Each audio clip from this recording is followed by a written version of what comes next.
I participated in a documentary about the Godfather movies and how they affected the world and how the mafia was affected by the movies. So what was the like cross relationship between the movies and the real life?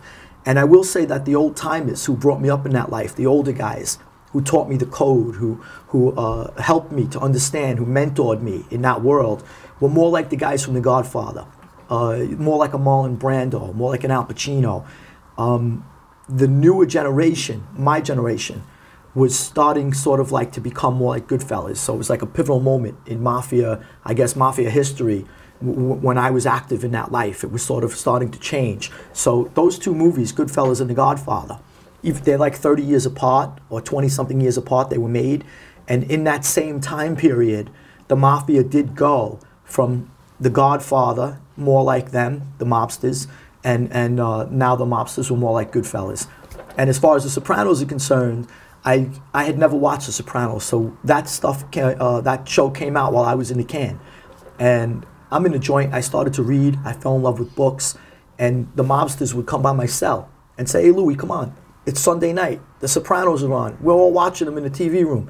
I'd say, "Ah, guys, leave me alone, you know, I'm reading whatever, you know, a biography or history or something." And they'd say, "No, no, it's great, it's great." And I just didn't want anything to do with that life by then. So I was trying to change myself and educate myself. So I totally never even watched a minute of The Sopranos. And they'd come out of the television room, come by my cell.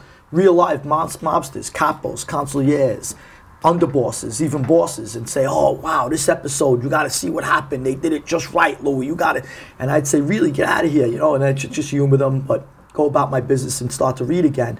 So when I wrote my first book, Tough Guy, Lorraine Bracco, who's the Dr. Melfi in The Sopranos, the psychiatrist, she bought the rights for a movie for my first book. So I said, "Oh shit, I never watched The Sopranos. I should maybe catch up on this and maybe watch an episode or two so I could talk to her. Wow, it's the biggest thing she ever did. What am I going to talk to her about?"